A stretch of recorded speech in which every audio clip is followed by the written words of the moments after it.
Hi സുഹൃത്തുക്കളെ, ഇന്ന് നമ്മുടെ വീട്ടിൽ കായ്ച്ചിട്ടുള്ള ലോങ്ങിൻ്റെ തൈയാണിത്. ആദ്യമായിട്ടാണ് കായ്ച്ചിട്ടുള്ളത്. നല്ല ഷാറായിട്ട് കായ്ച്ചിട്ടുണ്ട്. ടെറസിൽ ഗ്രോ ബാഗിൽ വെച്ച തൈയാണിത്.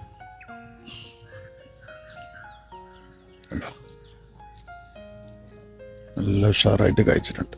ഞാനിപ്പോൾ ഒരു 1.5 വർഷം മുമ്പാണ് തൈ വാങ്ങിക്കൊണ്ടുവന്ന് വെച്ചത്. കുറച്ച് വലുപ്പമുള്ള തൈയാണ്. സൂപ്പറായിട്ട് വന്നിട്ടുണ്ട്. അതിൻ്റെ ഇടയിൽ വേറെ പൂവൊക്കെ വീണ്ടും ഇങ്ങനെ വന്നുകൊണ്ടിരിക്കുന്നുണ്ട്. കണ്ടില്ലേ?